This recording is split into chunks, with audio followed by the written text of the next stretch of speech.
Hello, আমি শিবনাথ দাস আর SD স্যারের ক্লাসে সকল ছাত্রদের স্বাগত। আশা করি সকলে ভালো আছো এবং সুস্থ আছো। আজকে আমি ক্লাস 12-এর বাই পার্টসের সেকেন্ড ক্লাস নেব, যেটি হলো ইন্টিগ্রেশনের 8 নম্বর ক্লাস।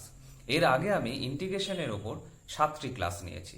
তো যারা ইন্টিগ্রেশন একেবারে শেখোনি তারা কিন্তু শুরু থেকে আমার ক্লাসগুলোকে ফলো করতে পারো। তাহলে তোমরা ঘরে বসেই ইউটিউব চ্যানেল থেকে পুরো ইন্টিগ্রেশন শিখে যাবে। তবে এই 7টা ক্লাস ইউটিউব চ্যানেলে দেওয়া আছে বলেই একসাথে 7টা ক্লাস দেখে নেবে তা কিন্তু করবে না, তাহলে সমস্ত ইন্টিগ্রেশন একসাথে গুলিয়ে যেতে পারে। তোমরা কি করবে, প্রথমে একটা ক্লাস দেখো, তারপরে সেই রিলেটেড কিছু অঙ্ক তোমরা বাড়িতে করো, তারপরে নেক্সট ক্লাস দেখো। এতে হয়তো তোমাদের সময় বেশি লাগবে, কিন্তু তোমরা ইন্টিগ্রেশনটা সহজে শিখতে পারবে। তো যাই হোক, আজকে আমরা কি করব, বাই পার্টসের সেকেন্ড ক্লাস করব, যেটা হলো ইন্টিগ্রেশনের 8 নম্বর ক্লাস। যারা আমার চ্যানেলটিকে সাবস্ক্রাইব করোনি অবশ্যই সাবস্ক্রাইব করে নেবে, তাহলে আমার চ্যানেলের পুরনো ভিডিওগুলো তোমরা খুব সহজে খুঁজে পাবে এবং নতুন ভিডিওগুলোর আপডেটও পেয়ে যাবে। তাহলে শুরু করছি আজকের ক্লাস। আগের দিন আমরা যেখানে শেষ করেছিলাম তার কয়েকটা অঙ্ক পরেই এই অঙ্কটা আছে। তো আজকে আমরা এই অঙ্কটা দিয়ে শুরু করছি। এই অঙ্কটা করার জন্য ওপর নিচে 1 মাইনাস সাইন এক্স দিয়ে মাল্টিপ্লাই করছি। তাহলে এখানে যদি 1 মাইনাস সাইন এক্স মাল্টিপ্লাই হবে, হলে কি হবে, 1 মাইনাস সাইন স্কোয়ার এক্স, তার মানে হয়ে যাবে কস স্কোয়ার এক্স। ওপরে কি আসবে, x into 1 minus sine x dx. এবার যদি আমি আলাদা করে দিই, দুটো ইন্টিগ্রেশন পাবো। একটা খেয়াল করে দেখো, x by cos square x, তার মানে হচ্ছে x sec square x dx, minus আরেকটা ইন্টিগ্রেশন পাবো x sec x tan x. ঠিক আছে, তাহলে এটা হয়ে যাচ্ছে x sec x tan x dx. এবার এই দুটোকেই বাইপার্স করতে হবে। ঠিক আছে, দুটোকেই বাইপার্স করতে হবে। আমি একটু স্টেপ জাম্প করে বাইপার্স করছি। বাইপার্সের ক্ষেত্রে এক্সটা কি হবে, ফার্স্ট ফাংশন, বাইরে থাকবে। সেক স্কোয়ার এক্স কি হবে, সেকেন্ড ফাংশন। যারা ইন্টিগ্রেশন হবে, তাহলে সেক স্কোয়ার এক্স এর ইন্টিগ্রেশন করলে কি হয়, ট্যান এক্স, মাইনাস এখানে কি হবে, তারপরে এক্স এর ডেরিভেটিভ হবে, এক্স এর ডেরিভেটিভ 1, আর সেক স্কোয়ার এক্স এর ইন্টিগ্রেশনটা বসবে, তার মানে ট্যান এক্স ডিএক্স। আচ্ছা, নিচে লিখছি মাইনাস দিয়ে। এবার এইটার ইন্টিগ্রেশন হবে, দেখতে পাচ্ছ। এবার এইটার ইন্টিগ্রেশন হবে, বাই পার্টসই করবো। এক্স বাইরে থাকবে, তারপর সেক এক্স ট্যান এক্স এর ইন্টিগ্রেশন হবে। Sec x tan x integration মানে কি, সেক এক্স মাইনাস একটা আছে আর একটা মাইনাস আসবে, তার মানে প্লাস হয়ে যাবে। ইন্টিগ্রেশন অফ এক্স এর কি হবে, ডেরিভেটিভ হবে, তাহলে 1 হয়ে যাবে, আর এই সেক এক্স ট্যান এক্স এর ইন্টিগ্রেশন বসবে, তার মানে হচ্ছে সেক এক্স ডিএক্স। ঠিক আছে, এবার কি করব, দুটো ইন্টিগ্রেশন করে দিলেই হয়ে যাবে। তাহলে x tan x minus tan x এর করলে কি হয়, লগ অফ সেক এক্স, আর এই মাইনাসটাকে যদি তুলে দিতে চাও তাহলে প্লাস হয়ে যাবে। আচ্ছা থাক, log of sec x minus x sec x, আর এটা কি হয়, log of sec x plus tan x plus log of sec x plus tan x. Integration শেষ, তাই একটা সি দিতে হবে, আর সি সমান সমান ইন্টিগ্রেটিং কনস্ট্যান্ট, কথাটাও লিখতে হবে। আমি লিখলাম না, তোমরা অবশ্যই লিখবে। আমি এখন তোমাদের লং আনসার টাইপ কোশ্চেনের এই অঙ্কটা করে দেখাচ্ছি। এই অঙ্কটা মেথড অফ সাবস্টিটিউশনও ছিল এবং অনেকে করেওছে। আমি লাস্টে সেইটাও একটু বলে দেবো, মেথড অফ সাবস্টিটিউশন দিয়ে কী করে করে এই অঙ্কগুলোকে। অর্থাৎ এই অঙ্কগুলোকে দুরকমভাবে করা যায়, একটা মেথড অফ সাবস্টিটিউশন দিয়ে, আর একটা হলো বাইপার্স দিয়ে। আমি এখন বাইপার্স দিয়ে কী করে করবে সেটা বলে দিচ্ছি। এখানে আমি কি করেছি, দুটো ইন্টিগ্রেশন আলাদা করে নিয়েছি। একটা ইন্টিগ্রেশন কি, e to the power x into 1 by x, minus দিয়ে আরেকটা integration e to the power x into 1 by x square. এরপরে আমরা কি করব, এই ইন্টিগ্রেশনটা যেমন আছে তেমন রেখে দেবো, এটা অ্যাকচুয়ালি লাস্টে কেটে যাবে, আর এই ইন্টিগ্রেশনটা শুধু বাইপার্স করব। এখন এটাকে যদি আমরা বাইপার্স করি, ই টু দি পাওয়ার এক্স কি হবে, সেকেন্ড ফাংশন, কেন এল আই এ টি তে ই হচ্ছে সবার লাস্টে থাকে, বা ই টু দি পাওয়ার এক্স হচ্ছে সবার লাস্টে থাকে, তাহলে e to the power x second function হবে, আর 1 বাই এক্স এর ডেরিভেটিভ হবে, বা 1 বাই এক্স ফার্স্ট ফাংশন হবে। তাহলে 1 বাই এক্স থাকলো, ই টু দি পাওয়ার এক্স এর ইন্টিগ্রেশন হবে, মাইনাস দিয়ে কি হবে, 1 বাই এক্স এর ডেরিভেটিভ হবে, তাহলে d by d x of 1 by x. ঠিক আছে, আর e to the power x এর ইন্টিগ্রেশন হবে। তো আমি একেবারেই লিখে দিচ্ছি, কারণ e to the power x এর integration e to the power এক্সই হয়, এবং তারপরে তার ইন্টিগ্রেশন হবে। মাইনাস দিয়ে যে টার্মটা ছিল সেটাকে পাশে যেমন আছে সেরকমই রেখে দিচ্ছি। এটা কি আছে, e to the power x into 1 by x square dx. দেখো এই ফাংশনটা কিন্তু যেমন আছে তেমনই থেকে গেল। এবার আমরা এটাকে একটু সিম্পলিফাই করে নিই। ই টু দি পাওয়ার এক্স যেমন আছে তেমন থাকবে, তাহলে e to the power x into 1/x হবে, অর্থাৎ e to the power x এর integration e to the power x. এটা কি হবে 1/x এর ডেরিভেটিভ, 1/x এর ডেরিভেটিভ মানে কি -1/x², ওই মাইনাস টাইম বাইরে করে দিচ্ছি তাহলে প্লাস হয়ে গেল, ঠিক আছে। এটা তাহলে কত হয়ে যাচ্ছে 1/x², E to the power x তো ছিলই, e to the power x dx। আর মাইনাস দিয়ে এই টার্মটাকে কিন্তু লিখছি, এই টার্মটা দেখো হচ্ছে e to the power x into 1/x² dx। আচ্ছা এই টার্মটা কেন রেখেছিলাম, এই টার্মটার সাথে কাটবে বলে, দেখো দুটো টার্ম এক হয়ে গেছে, তাহলে এই দুটো টার্ম আর থাকবে না, তাই যেই কেটে দেবো তাই একটা প্লাস সি দিয়ে রাখছি, তাহলে এই দুটো টার্ম কেটে গেল, ঠিক আছে, এই দুটো টার্ম কেটে গেল, তাহলে কি থাকছে e to the power x into 1/x plus c. এটা আমরা কীভাবে করলাম, বাই পার্টস দিয়ে করলাম, ঠিক আছে। এবার কেউ যদি জেড ধরে করতো বা মেথড অফ সাবস্টিটিউশন দিয়ে করতো তাহলে কেমন হতো সেটাও একটু আমি দেখিয়ে দিচ্ছি। কি ছিল e to the power x into 1/x minus 1/x² dx। অনেকে করেছে অনেকে জানে, তবুও যারা জানে না তাদের জন্য এখানে দেখো ফাংশন ই টু দি পাওয়ার তোমরা জানো বোধ হয় e to the power x into f x plus f dash x যদি থাকে, এটা একটা ফর্মুলাই ছিল সাবস্টিটিউশনের formula, e to the integration তো অবশ্যই থাকবে, ডিএক্স তো অবশ্যই থাকবে। যদি কোনো ফাংশন এই ফর্মে থাকে তাহলে তার ইন্টিগ্রেশন হয় হচ্ছে e to the power x f x plus c, অর্থাৎ e to the power x তো থাকতেই হবে, তার সাথে কি থাকবে F x plus f dash x. এখানে সেই ঘটনাই ঘটেছে, এফ এক্স আছে তার ডেরিভেটিভ এফ ড্যাশ এক্স এখানে আছে, যেহেতু এটা হচ্ছে তাই এই ফর্মুলা অনুযায়ী কী হবে ইন্টিগ্রেশন করলে e to the power x into 1/x হচ্ছে রেজাল্ট চলে আসবে। তো এটা আমরা মেথড অফ সাবস্টিটিউশনে করেছিলাম এভাবে, আর যদি কেউ বলে না বাইপাস দিয়ে করবো তাহলে এইভাবে করতে হবে। আমি একটু আগে যে অঙ্কটা করলাম তার কয়েকটা অঙ্ক পরেই এই অঙ্কটা আছে।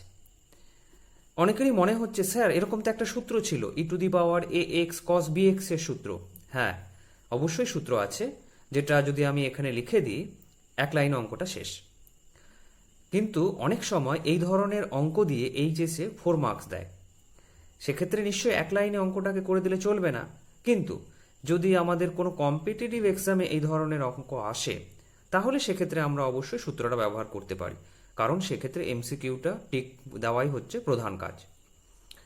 আমি এখন দেখিয়ে দিচ্ছি তোমাদের এইচএসে যদি এই অঙ্কটা আসে তাহলে কি করবে।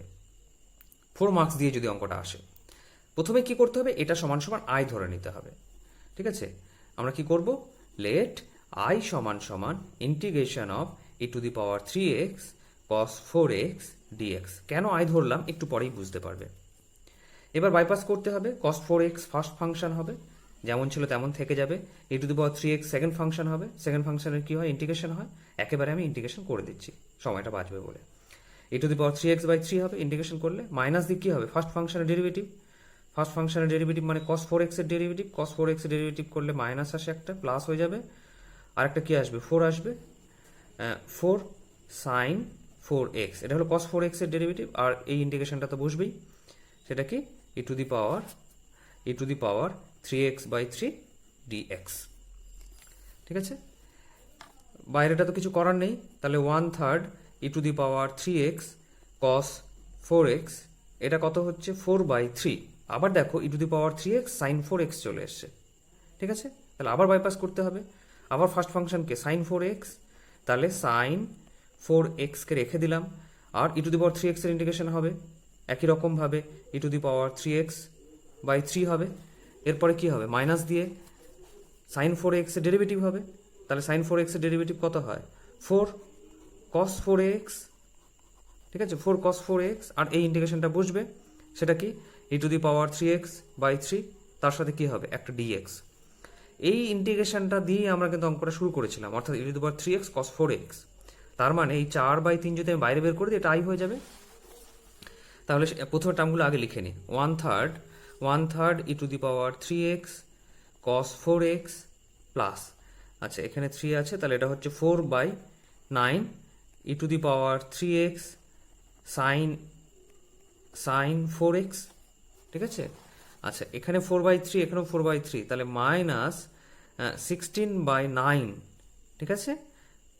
আর এটা কি হয়ে যাচ্ছে আই, একটা প্লাস সি দিয়ে দিচ্ছি, এই কারণেই আই ধরা। আমি আমরা বলেছিলাম যে আইটা কেন ধরেছি, আইটা ধরেছি এই কারণেই যাতে যখন টার্মটা আসবে সেখানে আমরা আই বসাতে পারি। এবার কি করব, এই যে আইটাকে এবারে নিয়ে চলে আসবো, এটাও তো আই, আর এখানে একটা আই আছে, এই দুটো আইকে এক সাইডে নিয়ে আসছি, ঠিক আছে। তাহলে কত হচ্ছে, যদি দুটো আইকে একসাথে নিয়ে আসি, এটা 9, 25/9 আই হয়ে যাচ্ছে। ঠিক আছে। আচ্ছা, এদিকে কি আছে, 1/3 e⁻³ cos 4x plus 4/9 e⁻³ sin 4x plus C. C সমান সমান আইসি কিন্তু তোমরা অবশ্যই লিখবে, এখানেও আমি লিখিনি, লিখে নেবে। এবারে 9/25 পেপারে আনলেই অঙ্ক শেষ। তো লাস্ট লাইনটাও করে ফেলি, তাহলে আই সমান সমান কত আসছে, 9/25 এবারে গুণ হবে, আমি আর গুণ করছি না, 3/25 হয়, 3×9 3/25 হয় e⁻³ cos 4x, আর এটা 9 কেটে গেল, তাহলে 4/25 হয় e⁻³ sin 4x plus C. এটাকে যদি সি ড্যাশ করে দাও, তাহলে এগুলোকে সি ড্যাশ, এটাকেও সি ড্যাশ করে দিচ্ছি। তাহলে সি ড্যাশটা সি হলো কখন, যেখানে সি সমান সমান কত, সি ড্যাশ ইন্টু 9/25 হয়। এটা যদি লিখে দাও আর অসুবিধা নেই। দেখো এই ফর্মুলাটাই চলে এসছে, যে ফর্মুলাটা ছিল e⁻³ আর 1/25 কমন নিলে আমাদের যে ফর্মুলাটা ছিল সেই ফর্মুলাটা চলে এসেছে। তো আই ধরে কখন করব, যখন আমাদের এই ধরনের অঙ্ক করার জন্য 4 মার্কস দেবে, কিন্তু 1 নম্বরে থাকলে আমরা কখনোই এরমভাবে করব না, তখন ডিরেক্ট ফর্মুলাটা অ্যাপ্লাই করে দেবো। ঠিক আছে। এই অঙ্কটা পরীক্ষায় অনেকবার এসেছে, তো তোমরা এই অঙ্কটাকে একটু ভালো করে প্র্যাকটিস করে রাখবে বা শিখে রাখবে। এই অঙ্কটা করার জন্য আমি x = a tan square theta ধরে নিচ্ছি। কেন ধরছি, আমি যদি x = a tan square theta ধরি, তাহলে এখান থেকে আমরা sec স্কয়ার থিটা পেয়ে যাব। তো dx = কত আসছে, dx = a ইন্টু 2, এ তো হলো 2 tan থিটা, 2 tan থিটা, আর tan থিটার একটা ডেরিভেটিভ হবে sec square theta d theta. এবার ভ্যালুগুলো বসিয়ে নিচ্ছি।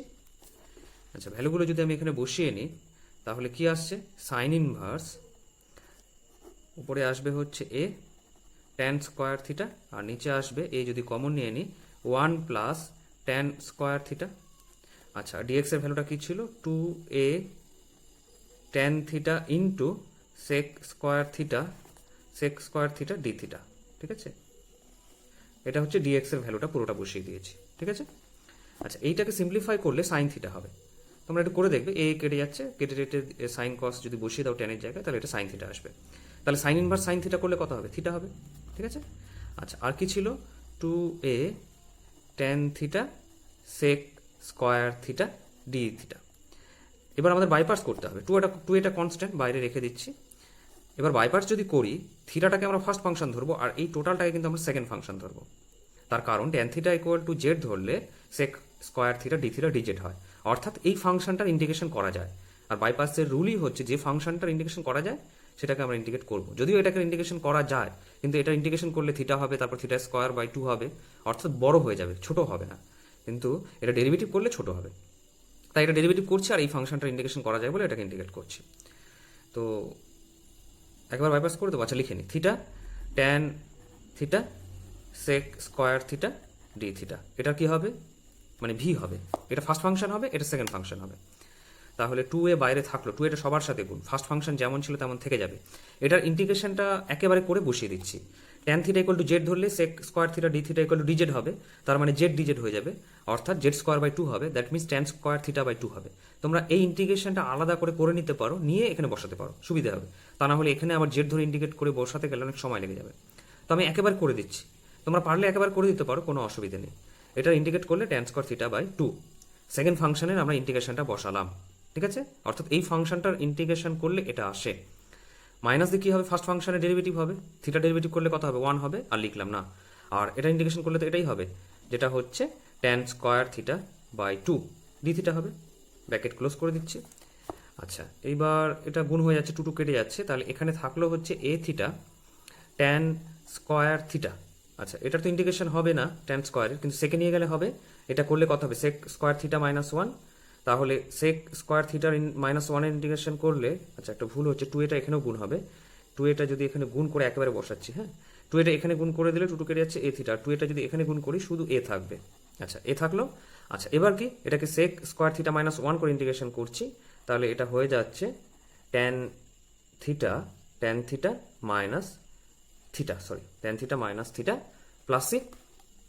ঠিক আছে, এবার কি করবো, ভ্যালু বসাবো। ভ্যালুগুলো আমরা এখান থেকে বসাচ্ছি। ট্যান স্কোয়ার থিটার ভ্যালু এক্স বাই এ, থিটার ভ্যালু হচ্ছে tan inverse root over of x by a, সব আমি বসিয়ে দিচ্ছি। তাহলে এ থিটার ভ্যালু হচ্ছে কত, tan inverse root over of x by a, tan inverse root over of x by a, আর ট্যান স্কোয়ার থিটার ভ্যালু হচ্ছে এক্স বাই এ। আচ্ছা, এটা গুণ করে দেওয়া যেতে পারে। তাহলে এ ট্যান থিটার ভ্যালু হচ্ছে only root over of x by a, আর এটা তো এ থিটা হচ্ছে মাইনাসে মাইনাসে প্লাস এ, থিটার ভ্যালু কত, থিটার ভ্যালু হচ্ছে tan inverse root over of x by a. তাহলে এটা হয়ে গেল tan inverse root over of x by a plus c. এবার tan inverse root over of x by a, হ্যাঁ tan inverse root over of x by a যদি আমি common নিই, তাহলে এখানে আসবে ট্যান ইনভার্স, আচ্ছা আগে আমাদের এক্স প্লাস এ লেখা উচিত, x plus a tan inverse root over of x by a. ঠিক আছে, এখানে দেখো এ রুট এক্স হচ্ছে মানে root over of a x plus C, C সমান সমান ইন্টিগ্রেটিং কনস্ট্যান্ট তোমরা লিখে দেবে। আমি এই ধরনের অঙ্কগুলো আর তোমাদেরকে করে দিচ্ছি না, আমি আগের ক্লাসেই বলেছি এই ধরনের অঙ্কগুলো করার জন্য তোমাদের এই সূত্রগুলো জানতে হবে। তো ওই অঙ্কগুলোকে করার জন্য আমরা যদি এই সূত্রগুলোকে জেনে নিই এবং তারপরে যদি আমরা ওই আগে যেভাবে হোল স্কোয়ার ফর্মে এক্সপ্রেস করতাম হোল স্কোয়ার ফর্মে এক্সপ্রেস করি, তাহলে অঙ্কগুলো আর কিছুই থাকে না। তাই তোমরা এই অঙ্কগুলোকে করার জন্য ওই ফর্মুলাগুলোর কথা মাথায় রেখো এবং এগুলোকে প্রয়োজনে হোল স্কোয়ার ফর্মে এক্সপ্রেস করে সূত্রগুলোকে ব্যবহার করো, তাহলে এই অঙ্কগুলো তোমরা নিজেরাই করো। এখন আমি তোমাদেরকে এই অঙ্কটা করে দিচ্ছি, খুব ইম্পর্টেন্ট একটা অঙ্ক, বহুবার বিভিন্ন পরীক্ষায় এসেছে। তো এই ধরনের অঙ্ক করার জন্য আই ধরে নিতে হয়। কেন আই ধরে নিতে হয়, এটাকে তুমি যতবারই ইন্টিগ্রেট করো ঘুরে ফিরে একই জিনিসই আসবে, অর্থাৎ সাইনটা কস হবে, তারপরে আবার কসটা সাইন হবে, সাইনটা আবার কস হয়ে যাবে, অর্থাৎ অঙ্কটা কোনোদিন শেষ হবে না। তো যে সমস্ত অঙ্কের ক্ষেত্রে এই ধরনের ঘটনা ঘটে সেই সমস্ত ক্ষেত্রে আমরা আই ধরে নিই। এবার বাইপাস করতে হবে, একটা ফাংশনকে আমাদের 1 ধরে নিতে হবে, তো আমরা ধরে নিচ্ছি 1 ইন্টু দিস। এবার ফার্স্ট ফাংশন খুব স্বাভাবিকভাবেই সাইন অফ লগ এক্স হবে, sine of log x first function হলো, আর 1 এর ইন্টিগ্রেশন হবে এক্স, মাইনাস দিয়ে সাইন অফ লগ এক্স এর ডেরিভেটিভ কি হয়, cos of log x, log x এর ডেরিভেটিভ হচ্ছে 1 বাই এক্স, আর এই এক্সটা এখানে বসবে, ডিএক্স হয়ে গেল। ঠিক আছে, এক্স এক্স কেটে দেবো। আবার দেখো কস অফ লগ এক্স চলে আসলো, যেটাকে আমাদের আবার বাইপাস করতে হবে। কি আসলো, x sine of log x, x sine of log x minus cos of log x এর এবার বাইপাস করব, এক্স এক্স কেটে যাচ্ছে, কস অফ লগ এক্স এর বাইপাস করব। তো একই রকম ভাবে কস অফ লগ এক্স প্রথমে কি হবে, থাকবে, তারপরে এখানে 1 আছে, 1টা আমি আর লিখিনি, 1 এর ইন্টিগ্রেশন হবে এক্স হয়ে যাবে, মাইনাস দিয়ে কি হবে, কস অফ লগ এক্স এর ডেরিভেটিভ হবে, কস অফ লগ এক্স এর ডেরিভেটিভ করলে সাইন অফ লগ এক্স হয়, মাইনাস তো আসে একটা, সেই জন্য প্লাস হয়ে গেল। তাহলে সাইন অফ লগ এক্স, তাহলে লগ এক্স এর জন্য কি আসবে, একটা 1 বাই এক্স, আর এই এক্সটা বসবেই, মানে 1 এর ইন্টিগ্রেশন এটা ডিএক্স। এটা কেটে যাচ্ছে, ঠিক আছে, এটা কেটে যাচ্ছে, যে টার্মটা দিয়ে আমরা শুরু করেছিলাম অর্থাৎ এটাই চলে এসেছে, নিশ্চয়ই তোমরা দেখতে পাচ্ছ। তাহলে এখানে কি বসছে, x sine of log x minus x cos of log x, x cos of log x, bracket দিচ্ছি। আচ্ছা, এখানে মাইনাস আই হয়ে যাচ্ছে, কেন মাইনাস আই হলো নিশ্চয়ই বুঝতে পেরেছে, সাইন অফ লগ এক্স এখানে চলে এসেছে, সাইন অফ লগ এক্স আমরা আই ধরেছিলাম, প্লাস সি একটা দিয়ে দিচ্ছি। এবার এই আইটা বাদিকে যদি নিয়ে চলে আসি, এখানে তো ওর আই সমান সমান লিখতে পারি আমরা এটা, তাহলে এখানেও আই ছিল, এই আইটা এদিকে চলে আসলে কত হবে, 2i সমান সমান x sine of log x minus x cos of log x plus C. এই টুটা যদি এপারে পাঠিয়ে দাও তাহলে আমাদের ইন্টিগ্রেশন শেষ। এক্স বাই 2 হিসেবে আমি কমন নিয়ে নিচ্ছি, sine of log x minus cos of log x. আচ্ছা, এখানে 2 ছিল, এটা সি বাই 2 হয়ে যাবে। তো কেউ চাইলে এই সি বাই 2 লেখাটা অ্যাভয়েড করতে পারে, সেক্ষেত্রে এখানে 2c ইন্টিগ্রেটিং কনস্ট্যান্ট ধরে নেওয়া যায়, সি বাই 2 থাকলেও কোনো অসুবিধে নেই। তো অঙ্ক এখানেই শেষ। আজকের ক্লাস এখানেই শেষ হলো। কারো যদি কোথাও বুঝতে অসুবিধা হয়ে থাকে আমাকে ফোন করতে পারো, হোয়াটসঅ্যাপ করতে পারো, বা ইউটিউবের কমেন্ট সেকশনে কমেন্ট করতে পারো। আর তোমরা অবশ্যই আমার চ্যানেলটিকে সাবস্ক্রাইব করে রাখবে। সাবস্ক্রাইব করে রাখলে আমার চ্যানেলের ভিডিওগুলো তোমরা সহজেই খুঁজে পাবে এবং ভবিষ্যতে আমি যে ভিডিওগুলো দেবো তার নোটিফিকেশনও পেয়ে যাবে। তাহলে আজকের মতো টাটা, দেখা হচ্ছে পরবর্তী ভিডিওতে।